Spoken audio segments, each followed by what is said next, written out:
Hi అందరికీ నమస్కారం. ఈరోజు నేను మీకోసం ఒక అద్భుతమైన సస్పెన్స్ క్రైమ్ థ్రిల్లర్ సినిమాని తీసుకొచ్చాను. సినిమా చాలా అంటే చాలా బాగుంటుంది, కొంచెం డిఫరెంట్గా ఉంటుంది, మీకు ఖచ్చితంగా నచ్చుతుంది అని నేనైతే అనుకుంటున్నాను. ఇంకా సినిమా కథ విషయానికి వస్తే కథ చెప్పడం కన్నా డైరెక్ట్గా పాయింట్కి వెళ్ళిపోతాం బెటరు. ఎందుకంటే వన్ లైన్ చెప్పినా కూడా మీకు కథ అర్థమైపోతుంది. ఇంతకీ సినిమా పేరు ఏంటి అని చెప్పి అంటారా? సినిమా పేరు వచ్చేసి ఫస్ట్ కిల్. ఇంకా డైరెక్ట్గా కథలోకి వెళ్లే ముందు మీరు కనుక మన ఛానల్కి ఫస్ట్ టైం వస్తే దయచేసి సబ్స్క్రైబ్ చేసి బెల్ ఐకాన్ ప్రెస్ చేయండి. ఎందుకంటే ఇలాంటి అద్భుతమైన డిఫరెంట్ సస్పెన్స్ థ్రిల్లర్ సినిమాలు మీరు అసలు మిస్ అవ్వకూడదు కాబట్టి. ఇంకా డైరెక్ట్ గా కథలోకి వెళ్తే ఈ సినిమా ఓపెనింగ్ రాబర్ట్ అని చెప్పేసి ఒక దొంగను చూపిస్తారు. మనోడు ఏంటంటే తనంలో వెళ్తూ ఉంటాడు ఎక్కడో దొంగతనం చేయడానికి. అలా పాక్కుంటూ ఇంటికి వెళ్ళి చూస్తే బ్యాంకులో డబ్బులు దాచిపెట్టే ప్లేస్ అనమాట అది. అంతేకాకుండా అక్కడ ఒక బ్యాగ్ ఉంటుంది. ఇంకా ముఖ్యంగా బ్యాంకులో ఉన్న సీసీ కెమెరాలన్నీ ఆపోజిట్ వైపు తిరిగి ఉంటాయి. సో దీంతో రాబర్ట్ గాడు సీసీ కెమెరాలో రికార్డ్ అవడు. ఇదంతా చూసిన తర్వాత రాబర్ట్ గాడు మనసులో కోయ్ డాన్సులు వేసుకుంటూ ఉంటాడు. కట్ చేస్తే ఇప్పుడు స్కూల్లో ఒక్కడే ఆడుకుంటున్న డానీ అనే కుర్రోని చూపిస్తారు. మనోడు ఏంటంటే బొమ్మలతో ఆడుకుంటూ ఉంటాడు.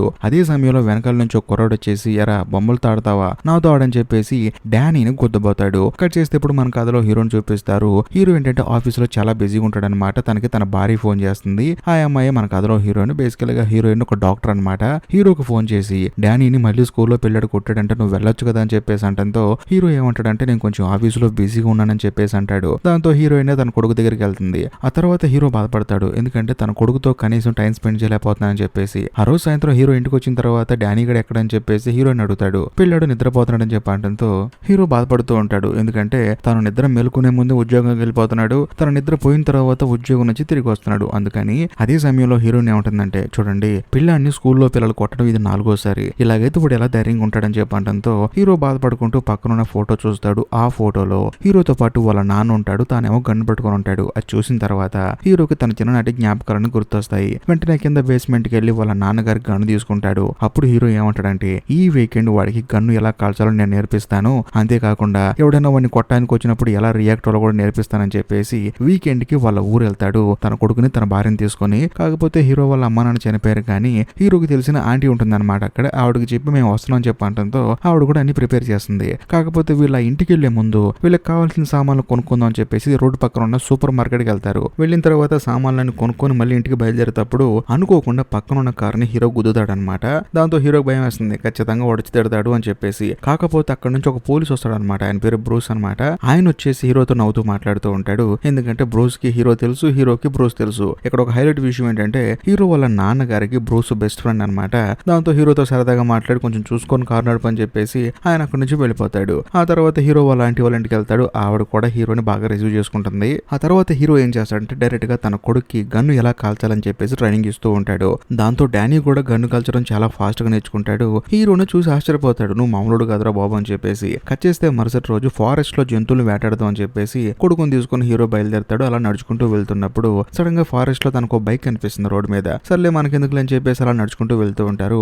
అలా వెళ్ళేటప్పుడు ఒక చోట ఏం చేస్తారంటే వీళ్ళు ఒక జంతువుని చూస్తారు. దాన్ని కాలుద్దాం అని చెప్పేసి హీరో వాళ్ళ కొడుకు గురి పెడతాడు. చూడు చక్కగా కాల్చని చెప్పేసి హీరో చెప్తూ ఉంటాడు. సడన్ గా జంతువు అక్కడి నుంచి పారిపోతుంది. సర్లే అని చెప్పేసి నువ్వేం కంగారు పడకు, ఇలాంటివి చాలా వస్తాయని చెప్పేసి హీరో తన కొడుకు ధైర్యం చెప్తూ ఉంటాడు. మరోవైపు ఒక పక్క వర్షం పడుతూ ఉంటుంది. ఇంకో పక్క కొంచెం ముందుకెళ్దాం అనుకునే లోపు సడన్ గా ఎవరో ఒక అతను గన్ను పట్టుకొని ఇంకొక అతన్ని బెదిరిస్తూ ఉంటాడు. దాంతో హీరో వాళ్ళ అబ్బాయి షాక్ అయిపోతారు. కానీ హీరో ఏం చేస్తాడంటే తన కొడుకుని పక్కకు లాగి వాళ్ళు ఏం చేస్తున్నారో చూద్దాం అని చెప్పేసి దూరం నుంచి అబ్జర్వ్ చేస్తూ ఉంటాడు. మరోవైపు గన్ను గురిపెట్టిన అతన్ని ఆ గన్నుకి ఆపోజిట్ లో ఉన్న అతను చూపిస్తారు. బేసికల్ గా ఆపోజిట్ లో ఉన్న అతను ఎవరో కాదు, ఈ సినిమా స్టార్టింగ్ లో బ్యాంక్ లో దొంగతనం చేస్తున్నాడు కదా రాబర్ట్ అనే అతను అనమాట. అతనికి ఎదురుగా ఉన్న అతని పేరు చార్లీ. బేసికల్ గా అతను గన్ను పట్టుకొని ఆ డబ్బులు ఎక్కడ పెట్టావు చెప్పని చెప్పి అంటంతో ఏం లేదు మన ఇద్దరం కలిసి వెళ్దాం, నా షేర్ నేను తీసుకుంటాను, మీ డబ్బు నీకు ఇచ్చేస్తానని చెప్పేసి అంటంతో చార్లీ కోపం వస్తుంది. అసలు దొంగతనం చేసిన తర్వాత డబ్బులు నేను ఒక చోట పెట్టమన్నా కదా, నువ్వెందుకు ఎవరు చెప్పకుండా వేరే చోట తీసుకెళ్ళావని చెప్పి అంటంతో లేదు నేను దొంగతనం చేసిన తర్వాత బ్యాంకు బయట ఎవరో కారులో ఉన్న వాళ్ళు నన్ను అబ్జర్వ్ చేస్తూ ఉన్నారు, నాకు భయం వేసింది, అందుకని వేరే చోట తీసుకెళ్ళానని చెప్పేసి అంటంతో ఈ చార్లీ కోపం వస్తుంది. అప్పుడు రాబర్ట్ ఏమంటాడంటే చూడండి నాకు తెలిసినంత వరకు ఆ బ్యాంకు బయట కారులో వెయిట్ చేస్తూ నన్ను అబ్జర్వ్ చేసింది మీ వాళ్ళే. ఎందుకంటే నేను దొంగతనం చేసి డబ్బులు బయటకు తీసుకొస్తే ఆ డబ్బులు తీసేసుకొని మీరు నన్ను ఖచ్చితంగా చంపేసేవాళ్ళని చెప్పేసి అంటంతో చార్లీ ఏమంటాడంటే ఇదంతా కాదురా, ముందు డబ్బులు ఎక్కడ పెట్టావు చెప్పని చెప్పి అంటంతో ఒక తాళాన్ని దూరంగా విసిరేస్తాడు. ఆ తాళమేమో ఇప్పుడు హీరో అలాగే హీరో కొడుకు దాక్కున్నారు కదా ఒక షెడ్ దగ్గర, ఆ షెడ్ దగ్గరకు వచ్చి పడుతుంది. దాంతో చార్లీ ఏమంటాడంటే చూడు దయచేసి నన్ను చిరాకు తెప్పించు మాకు, నువ్వు చెప్పకపోతే చంపేస్తానని చెప్పేసి అంటంతో ఆ రాబర్ట్ ఏమంటాడంటే చెప్పినా చంపేస్తావు చెప్పకపోయినా చంపేస్తావు, ఏదైనా సరే నీకు డబ్బు కావాలని చెప్పేసి అంటంతో చార్లీ కోపం వచ్చేసి వీడు ఎలాగో చెప్పడు తనతో గేమ్స్ ఆడుతున్నాడని చెప్పి కోపంతో తనని గన్నుతో కాల్చేస్తాడు. బట్ గన్నుతో కాల్చిన తర్వాత ఆ రాబర్ట్ గడు చనిపోయేటప్పుడు సడన్ గా డానీ చూస్తాడనమాట. భయంతో తాను అరుస్తాడు. అదే సమయంలో హీరో డానీ నోరు మూసేస్తాడు. కానీ చార్లీ గడికి ఏంటంటే ఈ సమయంలో ఎవరు అక్కడని చెప్పేసి మనోడికి డౌట్ వచ్చేస్తుంది. అంతేకాకుండా తాను ఈ రాబర్ట్ గారిని చంపడం ఎవరో చూశారని చెప్పేసి చార్లీకి అర్థమైపోతుంది. వెంటనే మనోడు ఏం చేస్తాడంటే ఎవరు అక్కడ అని చెప్పేసి పెద్ద పెద్దగా అరుస్తూ ఉంటాడు. మరోవైపు హీరో భయపడుతూ ఉంటాడు. అదే సమయంలో ఆ చార్లీ గడు గన్ను పట్టుకొని వీళ్ళ వైపు వస్తూ ఉంటాడు అనమాట. ఈ గ్యాప్ లో హీరో వాళ్ళ కొడుకు పారిపోతూ ఉంటాడు. పారిపోతున్న పిల్లాన్ని ఈ చార్లీ గడు కాల్చడానికి ప్రిపేర్ గా ఉంటాడు. అదే గ్యాప్ లో హీరో ఏం చేస్తాడంటే చార్లీ గారిని కాల్చి చంపాతులు పడేస్తాడు. బేసికల్ గా హీరో కాలవడానికి మెయిన్ రీజన్ ఏంటంటే ఇప్పుడు చార్లీ గారిని హీరో కాలవకపోతే హీరో వాళ్ళ కొడుకుని చార్లీ గడు చంపేస్తాడు. ఆ తర్వాత హీరో ఏం చేస్తాడంటే చార్లీ డెడ్ బాడీ దగ్గరికి వెళ్తాడు. అప్పుడే హీరోకి ఒక విషయం అర్థం అవుతుంది. ఈ చార్లీ గడు పోలీస్ ఆఫీసర్ అని చెప్పేసి. అదే సమయంలో డానీ ఏమంటాడంటే ఆ దొంగోడు ఇంకా బతికి ఉన్నాడని చెప్పేసి రాబర్ట్ గురించి చెప్తాడు. దాంతో హీరో ఏం చేస్తాడంటే ఆ చార్లీ గడి శవాన్ని అక్కడే వదిలేసి రాబర్ట్ ని తీసుకుని వెళ్ళిపోతూ ఉంటాడు. ఈ గ్యాప్ లో డానీ ఏమంటాడంటే నాన్న ఆ దొంగోడు విసిరిసిన తాళం ఎక్కడుందో నాకు తెలుసని చెప్పి అనటంతో ఇప్పుడు అది మొక్కింగ్ కాదని చెప్పేసి రాబర్ట్ ని ఇంటికి తీసుకెళ్తాడు. తీసుకెళ్లిన తర్వాత హీరోయిన్ కి జరిగింది మొత్తం చెప్తాడు. దాంతో హీరోయిన్ అతనికి ట్రీట్మెంట్ ఇస్తుంది అనమాట. శరీరంలో ఉన్న బుల్లెట్ ని బయటకు తీసి తనకి కుట్లేసేస్తుంది. మనోడు కూడా ప్రశాంతంగా పడుకుంటాడు. కట్ చేస్తే మరుసటి రోజు ఉదయాన్నే ఆ రాబర్ట్ గడు ఏం చేస్తాడంటే రూమ్ లో ఉన్న డానీ గడు గొంతుకి కత్తి పెట్టి చూడు ఇప్పుడు అర్జెంట్ గా నేను తాళం పడేసిన ఆ షెడ్ దగ్గరికి వెళ్ళకపోతే నీ కొడుకుని చంపేస్తారని చెప్పేసి అంటంతో హీరో ఏమంటాడంటే మనం వెళ్దామని చెప్పేసి రాబర్ట్ కు చెప్తాడు. సరే మనతో వెళ్దామని చెప్పినా సరే ఆ డానీని కూడా తీసుకుని రా అని చెప్పేసి అంటంతో ముగ్గురు కలిసి ఆ షెడ్ దగ్గరికి బయలుదేరి వెళ్తారు. అలా వెళ్లేటప్పుడు రాబర్ట్ ఏమంటాడంటే మీరు బయట ఊరు నుంచి వచ్చారని చెప్పి నాకు అర్థం అవుతుంది కానీ ఆ తాళం నేను తీసుకున్న తర్వాత మీరు ఇక్కడ నుంచి వెళ్ళిపోండి అని చెప్పేసి రాబర్ట్ హీరోకి సలహా ఇస్తాడు. అలా వీళ్ళిద్దరూ మాట్లాడుకుంటూ ఆ షెడ్ దగ్గరికి వెళ్తారు. వెళ్ళిన తర్వాత హీరో ఏమంటాడంటే పిల్లాడు కారు లోపలే ఉంటాడు మన ఇద్దరం వెళ్దామని చెప్పి అంటంతో లేదు లేదు డానీ కూడా వస్తే బాగుంటుంది కదా తాళం ఎక్కడుందో వాడికి తెలుస్తుందని చెప్పి అంటాడు. కానీ హీరో ఏమంటాడంటే నేను కూడా చూశాను నువ్వేం కంగారు పడకని చెప్పేసి డానీని కారులో కూర్చోబెట్టి వీళ్ళిద్దరు వెళ్తూ ఉంటారు షెడ్ దగ్గరికి. అలా వెళ్లేటప్పుడు సడన్ గా అక్కడ ఒక పోలీస్ ఆఫీసర్ ఉంటాడు. వాడెవడో కాదు చనిపోయిన చార్లీ వాళ్ళ అన్నయ్య అనమాట. సో వాడేంటంటే వాళ్ళ తమ్ముడు చావుకి ఎవరు కారణం అని చెప్పేసి చుట్టూ చూస్తూ ఉంటాడు. కరెక్ట్ గా అదే సమయానికి హీరో ఈ కిల్లర్ గాడు వస్తాడు. కిల్లర్ గాడికి ఏంటి భయం వేసి వాడేంటంటే గన్ను గురి పెడతాడు. కానీ హీరోకి ఏం భయం లేదు కదా అందుకని తన చేతులు ఎత్తుతాడు. ఈ గ్యాప్ లో కిల్లర్ గాడు ఏమంటాడంటే చూడు ఈ అనే హోటల్ దగ్గర ఒక నోటీస్ బోర్డు ఉంటుంది అక్కడికి వచ్చే తాళం తీసుకుని చెప్పేసి హీరోకి చెప్పి వెంటనే కారు తీసుకుని అక్కడి నుంచి పారిపోతాడు. అందులోనూ ఆ కారులో డానీ ఉంటాడు కదా హీరో కూడా కారు వెనకాల పరిగెత్తకుండా ఆపోజిట్ లో పరిగెడుతూ ఉంటాడు. పరిగెత్తి ఒక బైక్ ఉంది కదా ఫారెస్ట్ లోని బైక్ ఆ బైక్ వేసుకుని కారు వెనకాల పడుతూ ఉంటాడు. కాకపోతే ఇక్కడ ఒక హైలైట్ విషయం ఏంటంటే అక్కడ 2 బైకులు ఉంటాయి. సో బేసికల్ గా హీరోకి అప్పుడే అర్థం అవుతుంది ఈ 2 బైకులు ఒకటి చార్లీది రెండోది చార్లీ వాళ్ళ అన్నయ్యది అని చెప్పేసి. ఆ చార్లీ వాళ్ళ అన్నయ్య కూడా బైక్ వేసుకొని హీరో వెనకాల పడుతూ ఉంటాడు. హీరో ఏమో కారుని చేస్ చేస్తూ ఉంటాడు. ఒక సందర్భంలో హీరో ఏం చేస్తారంటే రాబర్ట్ గారు నడుపుతున్న ఆ కారుని మిస్ చేసుకుంటాడు. దాంతో తన కొడుకు రాబర్ట్ గారితోనే ఉండిపోతాడు. ఆ తర్వాత చార్లీ డెడ్ బాడీ దగ్గరికి చాలా మంది పోలీసులు వస్తారు. అక్కడ హీరో కూడా ఉంటాడనమాట.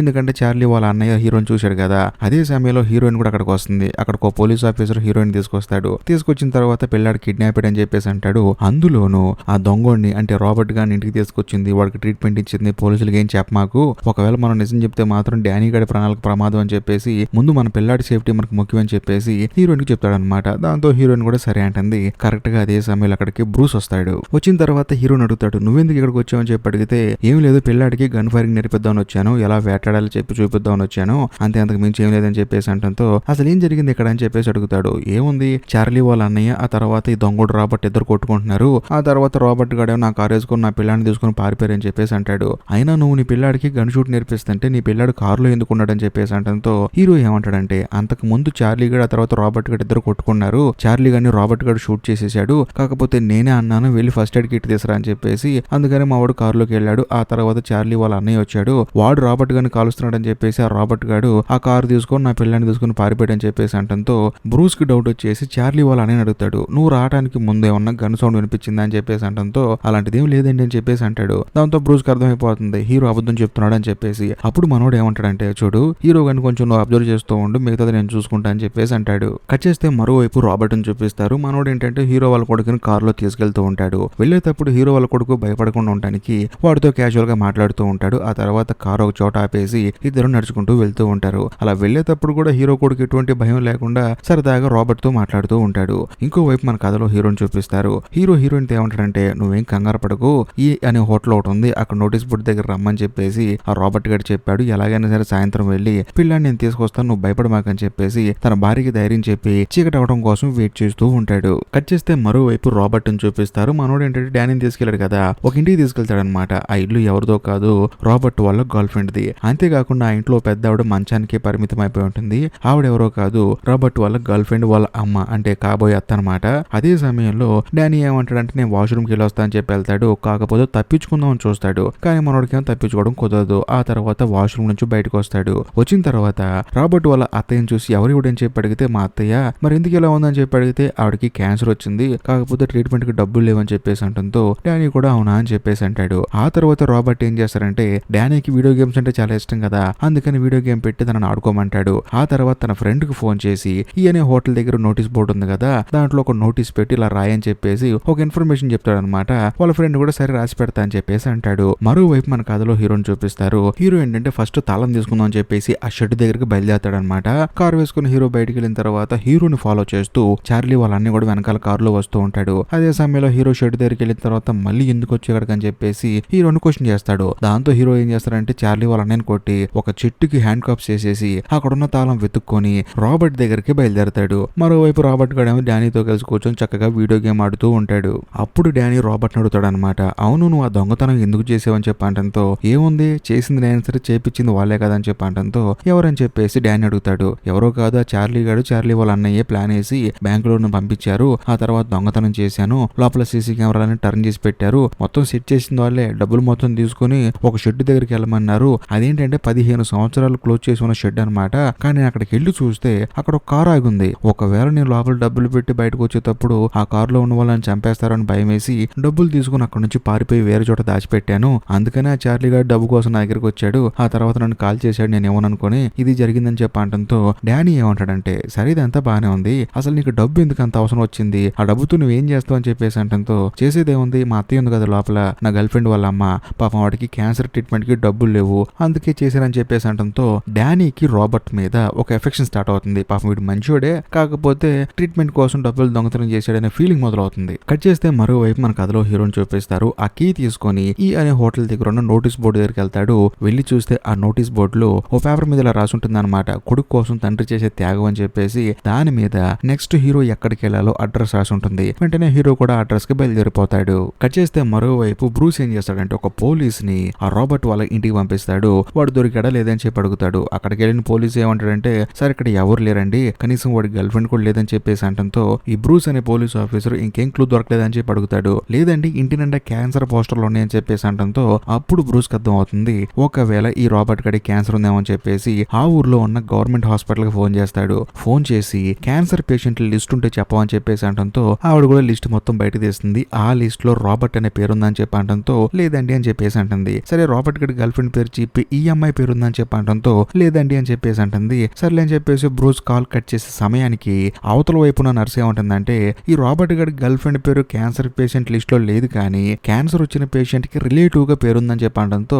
ఇంతకీ ఎవరని చెప్పేసి అడిగితే ఇంకేముంది, రాబర్ట్ వాళ్ళ గర్ల్ ఫ్రెండ్ వాళ్ళ అమ్మకి క్యాన్సర్ ఉందండి, హాస్పిటల్లో ఆవిడ తరపున వచ్చినప్పుడు ఈ అమ్మాయి సంతకం పెట్టిందని చెప్పి అంటంతో సరే ఆ అమ్మాయి అడ్రస్ ఇవ్వని చెప్పేసి అంటాడు. దాంతో ఆ నర్స్ కూడా బ్రూస్ కి అడ్రస్ ఇస్తుంది. ఇంకేముంది రాబర్ట్ దగ్గరికి బ్రూస్ బయలుదేరతాడు. ఇంకోవైపు మన కథలో హీరోని చూపిస్తారు. మన కథలో హీరో కూడా ఒక అడ్రస్ కి బయలుదేరాడు కదా, ఆ అడ్రస్ ఎవరిదో కాదు ఆ రాబర్ట్ కాడ ఉన్న ఇల్లు అనమాట, అంటే తన గర్ల్ ఫ్రెండ్ ఇల్లు. ఆ తర్వాత హీరో ఆ ఇంటి లోపలికి వచ్చి చూస్తే లోపల రాబర్ట్ ఉండడు, రాబర్ట్ గడి గర్ల్ ఫ్రెండ్ ఉండదు, అంతేకాకుండా హీరో వాళ్ళ కొడుకు కూడా ఉండడు. కాకపోతే రాబర్ట్ వాళ్ళ అత్తమ్మ మాత్రం బెడ్ మీద పడుకొని ఉంటుంది. అదే సమయంలో హీరో ఆవిడ దగ్గరికి వెళ్ళి మాట్లాడుతున్నప్పుడు ఆవిడ మాత్రం సైగ చేస్తూ ఉంటుంది, అటు చూడు అటు చూడు అని చెప్పేసి. అదే సమయంలో తిరిగి చూస్తే అక్కడికి బ్రూస్ వస్తాడు. నువ్వేంటి ఇక్కడ అని చెప్పేసి మనోడు షాక్ అయిపోతాడు. ఆ బ్రూస్ గడు కూడా షాక్ అయిపోతాడు. నువ్వెందుకు వచ్చేవాడికి అని చెప్పి అంటంతో నా కొడుకును వెతుక్కుంటూ వచ్చానని చెప్పేసి అంటాడు. ఈ ఇంట్లో నీ కొడుకున్నాడని నీకు ఎవడు చెప్పాడని చెప్పి అంటే లేదు రాబర్ట్ గడి అడ్రస్ వెతుక్కుంటూ వచ్చానని చెప్పేసి అంటాడు. అప్పుడు బ్రూస్ ఏమంటాడంటే ఒరే పిచ్చోడా, ఇది రాబర్ట్ గడి ఇల్లు కాదురా, వాడి గర్ల్ ఫ్రెండ్ ఇల్లు, నువ్వు చెప్తుంది అబద్ధం అని చెప్పి నాకు అర్థమైపోతుందని చెప్పేసి బ్రూస్ అంటాడు. అదే సమయంలో రాబర్ట్ వాళ్ళ అత్తమ్మ ఏమంటుందంటే నాకు దాహం వేస్తుంది మంచి లేవు అని చెప్పేసి బ్రూస్ అడుగుతుంది. దాంతో బ్రూస్ కూడా వంటగదిలోకి వెళ్తాడు. వెళ్ళిన తర్వాత సడన్ గా తనకి వాకీ టాకీలో పోలీసులు కాంటాక్ట్ అవుతారు. కాంటాక్ట్ అయిన తర్వాత వాళ్ళు ఏమంటారంటే సరే చార్లీ ఆ తర్వాత రాబర్ట్ ఇద్దరు కాల్పులు జరుపుకుంటారట కదా, కాకపోతే ఈ చార్లీ గడి కాల్చిన బుల్లెట్లు ఉన్నాయి కానీ రాబర్ట్ గడి కాల్చిన బుల్లెట్లు ఒక్కటి కూడా దొరకలేదు, కాబట్టి మొత్తానికి అక్కడ ఏదో జరిగిందని చెప్పేసి అంటంతో ఈ బ్రూస్ గడికి అర్థమైపోతుంది హీరో చెప్పింది అబద్ధం అని చెప్పేసి. ఎందుకంటే చార్లీ ఆ తర్వాత రాబర్ట్ ఇద్దరు ఒకరినొకరు కాల్చుకున్నారు, అలా కాల్చుకోవటం వల్ల చార్లీ చనిపోయాడని చెప్పన్నాడు కదా, అప్పుడు ఇద్దరు సంబంధించిన బుల్లెట్లు ఉండాలి కదా, కానీ ఒక్క బుల్లెట్ కూడా లేకపోవడంతో చెప్పడంతో మనోడికి డౌట్ వచ్చేస్తుంది. హీరో చెప్పింది అబద్ధం అని చెప్పి అర్థమైపోతుంది. ఈ గ్యాప్ లో హీరోని ఆ రాబర్ట్ వాళ్ళ అత్తం పిలుస్తుంది అనమాట. దగ్గరికి పిలిచి తనకు చిట్టి వేసింది. దాని మీద అడ్రస్ రాసి ఉంటుంది. అంటే ఆ రాబర్ట్ గడి ఇల్లు వదిలిపెట్టి పారిపోయేటప్పుడు హీరో ఎక్కడికి రావాలో అడ్రస్ రాసిస్తాడనమాట. ఆ అడ్రస్ ఇది. దాంతో హీరో అక్కడి నుంచి జంప్ అయిపోతాడు. మరోవైపు ఈ బ్రూస్ గడ హీరోని అరెస్ట్ చేద్దాం అని చెప్పేసి బయటకు వచ్చి చూస్తే ఆల్రెడీ హీరో జంప్ అయిపోయి ఉంటాడు. దాంతో మనోడు పిచ్చి పట్టిన వాళ్ళగా అరుస్తూ ఉంటాడు. కట్ చేస్తే మరోవైపు రాబర్ట్ ని వాళ్ళ గర్ల్ ఫ్రెండ్ ని ఆ తర్వాత హీరో వాళ్ళ కొడుకుని చూపిస్తారు. వీళ్ళ ముగ్గురు ఫారెస్ట్ లోకి నడుచుకుంటూ వెళ్తూ ఉంటారు. ఎందుకంటే ఆ ఫారెస్ట్ లోపల సీక్రెట్ గా వీళ్ళకంటూ ఒక షెల్టర్ ఉంటుంది అనమాట. అక్కడికి వెళ్ళి దాక్కోవడానికి. ఎందుకంటే అక్కడ వీళ్ళు దాక్కుంటేనే అక్కడికి హీరో వస్తాడు. అది కూడా డబ్బుతో వస్తాడు. దాంతో వీళ్ళ ముగ్గురు అక్కడికి వెళ్ళి హీరో కోసం వెయిట్ చేస్తూ ఉంటారు. కట్ చేస్తే మరోవైపు మన కథలో హీరోని చూపిస్తారు. బేసికల్ గా రాబర్ట్ గడ్ వాళ్ళ అత్తయ్య హీరోకు మ్యాప్ ఇచ్చింది కదా. అందులో ఏం రాసి ఉంటుందంటే పోస్ట్ ఆఫీస్ అడ్రస్ రాసి ఉంటుంది. అక్కడికి వెళ్ళి చూస్తే అన్ని లాకర్లే ఉంటాయి. దాంతో హీరోకి అర్థమవుతుంది తన దగ్గర ఉన్న తాళం ఈ లాకర్ లో ఏదో దానికి సంబంధించిందని చెప్పేసి వెతికితే ఒక లాకర్ కనిపిస్తుంది. దాన్ని ఓపెన్ చేస్తే అందులో డబ్బులున్న బ్యాగ్ కనిపిస్తుంది. దాంతో హీరో ఆ బ్యాగ్ ను బయటకు తీస్తాడు. కరెక్ట్ గా అదే సమయానికి బ్రూస్ అక్కడికి వస్తాడు. వచ్చిన తర్వాత గన్ను గురిపెట్టి నాకు తెలుసురా నువ్వు ఆ దొంగోడికి హెల్ప్ చేస్తానని చెప్పేసి అంటంతో అప్పుడు హీరో జరిగింది మొత్తం చెప్తాడు. చూడు వాడి దగ్గర నా కొడుకు ఉన్నాడు. నేను వాడికి హెల్ప్ చేస్తే నా కొడుకు వాడి దగ్గర ఎందుకు ఉంటాడు? నీకైనా పిచ్చి పట్టిందని చెప్పి అంటంతో ఈ బ్రూస్ గడేమో నమ్మడు. అదే సమయంలో హీరో చేసేది లేక జరిగింది మొత్తం చెప్తాడు. నేను ఇలా సరదాగా ఫారెస్ట్ కి వెళ్ళాను. అక్కడికి వెళ్తే ఆ చార్లీ గడు రాబర్ట్ గారిని చంపబోయాడు. వాడిని నేను కాపాడాను. కాకపోతే నా కొడుకుని నేను కాపాడుకోవడానికి ఆ చార్లీ గారిని చంపేశాను. లేకపోతే నా కొడుకు ఎప్పుడో చనిపోయేవాడు. అంతేకాకుండా చార్లీ ఆ తర్వాత వాళ్ళ అన్నయ్య వీళ్ళిద్దరి దొంగతనం చేపించారని చెప్పేసి అంటంతో నువ్వు కొంచెం వాగడం ఆపుతావా? ఎందుకంటే వాళ్ళిద్దరు నేను చూసిన వాళ్ళు ద బెస్ట్ పోలీసులు అని చెప్పేసి హీరోని అరెస్ట్ చేస్తారు. కాకపోతే హీరో ఏమంటాడంటే ఆ రాబర్ట్ గారి దగ్గర నా కొడుకున్నాడు, వాడు చనిపోతాడని చెప్పేసి మొత్తుకుంటూ ఉంటాడు. అప్పుడు ఈ బ్రూస్ ఏం చేస్తాడంటే ఎలాగో హీరో దొరికాడు కదా, అనవసరంగా ఒక పెళ్లాడి చావుకి కారణం ఎందుకు అవ్వాలని చెప్పేసి సరే పద నీ పెళ్లాడి దగ్గరికి వెళ్దాం, వాడిని నేను కాపాడతానని చెప్పేసి హీరోని అక్కడి నుంచి తీసుకుని రాబర్ట్ దగ్గరికి బయలుదేరతాడు. ఎందుకంటే హీరో దగ్గర మ్యాప్ ఉంది కదా, తను ఎక్కడ ఉంటాడో తెలుసు కదా. కాకపోతే హీరో ఏమంటాడంటే ఆ రాబర్ట్ కూడా నన్ను ఒక్కడనే రమ్మన్నాడు, ఇప్పుడు మన ఇద్దరం చూస్తే నా కొడుకుని చంపేశాడని చెప్పేసి అంటంతో సరే నువ్వు ఒక్కడు నడుచుకుంటూ వెళ్ళు, నీ కొడుకు నీ దగ్గరికి సేఫ్ గా వచ్చేంత వరకు నేను బయటే ఉంటాను, ఆ తర్వాత లోపలికి వస్తానని చెప్పి అంటంతో హీరో కూడా సరే అని చెప్పేసి ఇద్దరు కలిసి అక్కడికి బయలుదేరతారు. కట్ చేస్తే మరోవైపు చార్లీ వాళ్ళ అన్నయ్యని చూపిస్తారు. ఎందుకంటే మనోడికి హ్యాండ్ కాప్స్ చేసి చెట్టుకు తగిలించాడు కదా హీరో, ఆటిని ఎప్ప తీసుకొని డైరెక్ట్ గా హీరో వాళ్ళ ఇంటికి వస్తాడు. వస్తే అక్కడ హీరోయిన్ ఉంటుంది. హీరోయిన్ మీద వాడు అటాక్ చేస్తాడు. అంటే హీరోయిన్ కిడ్నాప్ చేసి తీసుకెళ్లిపోతాడు. కట్ చేస్తే మరుసటి రోజు ఈ రాబర్ట్ ఉన్నాడు కదా, ఉదయం అయింది కదా అని చెప్పేసి డానీకి ఏదో ఒకటి వండి పెట్టాలని చెప్పేసి తన గర్ల్ ఫ్రెండ్ కి బయటికి వెళ్ళి నీళ్ళు తీసుకురమ్మంటాడు. దాంతో ఆమె అక్కడి నుంచి బయటకు వెళ్తుంది అనమాట నీళ్ళు తేయడానికి. ఇంకోవైపు ఉదయాన్నే నిద్ర లేచిన తర్వాత హీరో వాళ్ళ ఆంటీ అంటే వాళ్ళ ఇంటికి వచ్చారు కదా హీరో హీరోయిన్, లేచిన తర్వాత హీరోయిన్ కోసం అని చెప్పేసి ఫుడ్ ప్రిపేర్ చేస్తుంటే ఆవిడేమో కనిపించదు. దాంతో ఆవిడకి భయం వేసి ఆవిడకి తెలిసిన పోలీస్ ఆఫీసర్ కి ఇన్ఫర్మేషన్ ఇస్తే ఆ పోలీస్ ఏం చేస్తాడంటే డైరెక్ట్ గా చార్లీ వాళ్ళ అన్నయ్యకి ఫోన్ చేస్తాడు. ఇలాగ హీరో భార్య కనిపించలేదు అని చెప్పేసి, ఎందుకంటే కిడ్నాప్ చేసిందే వాడు, కానీ వాడేమో ఫోన్ లిఫ్ట్ చేయడు. దాంతో మనోడు ఏం చేస్తాడంటే చార్లీ వాళ్ళ అన్నయ్య కారు ఎక్కడుందో దాన్ని ట్రేస్ చేసి దాన్ని ఫాలో చేస్తూ ఉంటాడు. కట్ చేస్తే మరోవైపు రాబర్ట్ ఏం చేస్తాడంటే డానీని అడుగుతాడు అనమాట, అవును అసలు నువ్వు ఫారెస్ట్ లో గన్ కల్చర్ నేర్చుకోవడానికి ఎందుకు వచ్చావు అని చెప్పి అంటంతో ఏముంది నన్ను స్కూల్లో ఒక ఫ్రెండ్ గడు కొట్టాడు, అది చూసిన తర్వాత మా నాన్నకి బాధ అనిపించేసింది, అందులో నాలో ధైర్యం లేదని చెప్పేసి నాలో ధైర్యాన్ని నింపడానికి ఇలాగ ఫారెస్ట్ తీసుకొచ్చి గన్ను కాల్చడం నేర్పిస్తున్నాడని చెప్పేసి అంటంతో అప్పుడు రాబర్ట్ ఏం చేశాడంటే ధైర్యం అనేది ప్రతిరోజు మనలో ఉండదు, ఒక సందర్భం వచ్చినప్పుడు మాత్రమే క్రియేట్ అవుతుంది, కాబట్టి నువ్వు ఖచ్చితంగా ధైర్యవంతుడివి, ఎందుకంటే నీ ధైర్యం నాకు తెలుసు అని చెప్పేసి క్యాజువల్ గా మాట్లాడుతూ ఉంటాడు. బేసికల్ గా డానీకి ఏంటంటే రాబర్ట్ అంటే చాలా ఇష్టం. ఎందుకంటే తాను చనిపోతున్నప్పుడు కూడా ఆ తాళాన్ని ధైర్యంగా విసిరేశాడు, అందులోనూ చావుకు అసలు భయపడలేదని చెప్పేసి ఆ రాబర్ట్ మీద ఒక సాఫ్ట్ కార్నర్ ఉంటుంది అనమాట. దాంతో డానీ కూడా అన్ని వింటూ ఉంటాడు. ఇదిలా ఉంటే మరోవైపు మన కథలో హీరో ఆ తర్వాత బ్రూస్ గార్డ్ ఆ ప్లేస్ కి వస్తారు. వచ్చిన తర్వాత హీరో చేతుకున్న హ్యాండ్ కాప్స్ విడిపిస్తాడు. సరే నువ్వు లోపలికి వెళ్ళని చెప్పేసి డబ్బులు సంచి కూడా ఇస్తాడు, అంటే బ్యాగ్ ఇస్తాడు. ఆ బ్యాగ్ ని తీసుకొని హీరో రాబర్ట్ ని పిలుచుకుంటూ వెళ్తూ ఉంటాడు. అదే సమయంలో రాబర్ట్ కూడా లోపల నుంచి చూస్తాడు. చూస్తే హీరో ఒక్కడే వచ్చి ఉంటాడు అనమాట. సరే లోపల రా అని చెప్పేసి పిలుస్తాడు. లోపలికి వెళ్ళిన తర్వాత హీరో డబ్బులు హ్యాండ్ ఓవర్ చేస్తాడు. అంతేకాకుండా నా కొడుకు ఎక్కడని చెప్పంటే డానీ వస్తాడు. వచ్చిన తర్వాత తన కొడుకుని హక్ చేసుకుంటాడు. ఇంకా ముఖ్యంగా రాబర్ట్ దగ్గర తన గన్ను ఒకటి ఉంది కదా, ఆ గన్ను కూడా తీసుకుంటాడు. కరెక్ట్ గా అదే సమయంలో బయట గన్ను కాలుస్తున్న సౌండ్ వస్తుంది. ఎవరు వచ్చారు నీతో పాటు, నువ్వు ఎవరైనా తీసుకొచ్చావని చెప్పి అంటంతో అవును తీసుకొచ్చాను బ్రూస్ గడ్ అని చెప్పేసి అంటంతో ఈ రాబర్ట్ గడికి పెద్ద కోపం వచ్చేస్తుంది. ఇప్పుడే కథలో ఒక భయంకరమైన ట్విస్ట్ రివీల్ అవుతుంది. అదేంటంటే ఒరే పిచ్చోడా, ఈ దొంగతనానికి మెయిన్ హెడ్డే వాడరా, వాడే ప్లాన్ గీసి మా ముగ్గురిని పంపించాడని చెప్పేసి అంటంతో హీరోకి ఫీజులు ఎగిరిపోతాయి, వారిని ఇదంతా చేసింది ఈడ అని చెప్పేసి. అంతేకాకుండా ఈ బ్రూస్ గడ్ మాస్టర్ ప్లాన్ ఏంటంటే ఇప్పుడు ఈ బ్యాంకులో ఉన్న డబ్బులను దొంగతనం చేయడంలో చార్లీ ఆ తర్వాత చార్లీ వాళ్ళ అన్నయ్య కూడా ఉన్నారని తెలిసింది కదా. దాంతో ఈ బ్రూస్ గడ్ ఏమనుకుంటాడంటే హీరోని కూడా ఇక్కడ తీసుకొచ్చి హీరోతో పాటు రాబర్ట్ ని ఆ తర్వాత రాబర్ట్ గడి గర్ల్ ఫ్రెండ్ ఇంకా ముఖ్యంగా హీరో కొడుకుని కూడా అందరిని చంపేస్తే ప్రశాంతంగా ఇక్కడ నుంచి వెళ్ళిపోవచ్చు అని చెప్పేసి మనోడు మాస్టర్ ప్లాన్ వేసాడు. అందుకని బయట కాల్పులు జరిపాడు. ఇంతగా బయట ఎవరిని కలిచాడు అనుకుంటారా? చంపింది ఎవరినో కాదు, మంచినీళ్ళు తీసుకొద్దాం అని చెప్పి వెళ్ళిన రాబర్ట్ గడికి గర్ల్ ఫ్రెండ్ అనమాట. అందుకనే బుల్లెట్ పేలని శబ్దం వచ్చింది. దాంతో ఈ రాబర్ట్ గడి కోపం వచ్చేసి ఆ బ్రూస్ గడి వైపు షూట్ చేసుకుంటూ వెళ్తూ ఉంటాడు. అంతేకాకుండా కథలోకి సపరేట్ గా ఈ చార్లీ గడి అన్నయ్య కూడా వస్తాడు అనమాట. ఎందుకంటే వాడు తప్పించుకొని బయటకు వచ్చాడు కదా, వాడు కూడా కాల్పులు జరుపుతూ ఉంటాడు వీళ్ళ మీద. కాకపోతే రాబర్ట్ ఏం చేస్తాడంటే ఆ బ్రూస్ గాడిని ఆ తర్వాత చార్లీ వాళ్ళ అన్నయ్యని హ్యాండిల్ చేస్తూ ఉంటాడు. ఈ గ్యాప్ లో మన కథలో హీరో ఏం చేస్తారంటే బ్యాగ్ ని ఆ తర్వాత తన కొడుకుని తీసుకుని అక్కడి నుంచి పారిపోతూ ఉంటాడు. అదే సమయంలో చార్లీ వాళ్ళ అన్నయ్య ఏం చేస్తారంటే హీరో వాళ్ళ భార్యని అక్కడే వదిలేసి ఆ రాబర్ట్ గడి మీద అటాక్ చేస్తూ ఉంటాడు. అనుకోకుండా బుల్లెట్ రాబర్ట్ గడి తగులుతుంది. దాంతో వాడు అక్కడే పడిపోతాడు. కానీ ఈ గ్యాప్ లో బ్రూస్ గడి ఏం చేస్తాడంటే హీరో వాళ్ళ భార్యకి గన్ను గురిపెట్టి నువ్వు అర్జెంట్ గా ఆ డబ్బున్న బ్యాగ్ ని తీసుకొని రా అని చెప్పేసి అంటాడు. కానీ హీరో ఏమంటాడంటే నా భార్యను వదిలేసే అని చెప్పేసి అంటాడు. కట్ చేస్తే ఈ గ్యాప్ లో చార్లీ వాళ్ళ అన్నయ్య ఏం చేస్తాడంటే హీరో వాళ్ళ కొడుకు పైకి ఎక్కాడని చెప్పేసి ముందు వాడిని పట్టుకుందాం అని చెప్పేసి పైకి మెట్లు ఎక్కుతూ ఉంటాడు. అదే సమయంలో డానీ ఏం చేస్తాడంటే ఒక పెద్ద రాయి తీసుకుని వాడి మీద వేస్తాడు. దాంతో వాడు పైనుంచి కింద పడిపోయి ఆటోమేటిక్ గా చావు బతుకుల మధ్య ఉంటాడు అనమాట. ఇక మిగిలింది ఎవరు? కేవలం బ్రూస్ గడే కదా.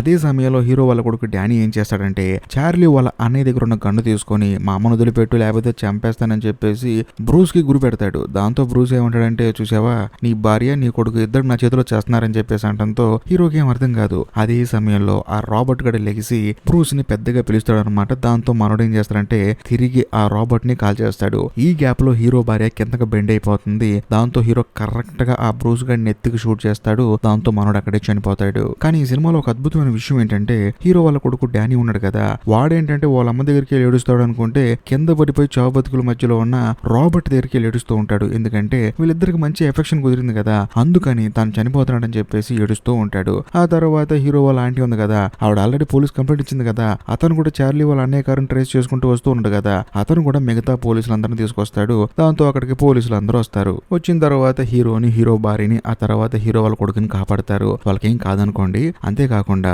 మరోవైపు రాబర్ట్ ని చూపిస్తారు. తానేమో చనిపోయి ఉంటాడు. అందులో తన గర్ల్ ఫ్రెండ్ కూడా చనిపోయింది. రాబర్ట్ ఇదంతా చేయడానికి కారణం ఏంటి? వాళ్ళ అత్తగారికి క్యాన్సర్ ఉంది. ఆవిడ ట్రీట్మెంట్ కోసం ఇదంతా చేశాడు. కట్ చేస్తే ఇప్పుడు ఆవిడని కూడా చూపిస్తారు. ఆవిడ చనిపోయి ఉంటుంది. ఆవిడ ఎందుకు చనిపోయిందంటే హీరో ఎప్పుడైతే ఆవిడ దగ్గర నుంచి తప్పించుకుని పారిపోయాడో అప్పుడే ఈ బ్రూస్ గడి కోపం వచ్చేసి ఆవిడ ఆక్సిజన్ మాస్క్ ని కట్ చేశాడు. అందుకని ఆవిడ అక్కడే చనిపోయింది. కట్ చేస్తే మరుసటి రోజు మన కథలో హీరోయిన్ ని వాళ్ళ కొడుకుని చూపిస్తారు. వాళ్ళు ఏంటంటే వీకెండ్ కి వచ్చాము, 2 రోజులు అయిపోయింది, మళ్ళీ ఊరు వెళ్ళిపోదాం అని చెప్పేసి తిరిగి వాళ్ళ ఊరికి వాళ్ళు వెళ్ళిపోతారు. ఇంతటితో సినిమా అయిపోతుంది. ఈ వీడియో కనుక మీకు నచ్చినట్లయితే ఖచ్చితంగా లైక్ చేయండి, షేర్ చేయండి, కామెంట్ చేయండి. అంతేకాకుండా ఇప్పటికీ మీరు మన ఛానల్ సబ్స్క్రైబ్ చేసుకోకపోతే దయచేసి సబ్స్క్రైబ్ చేసి బెల్ ఐకాన్ ప్రెస్ చేయండి. బాయ్.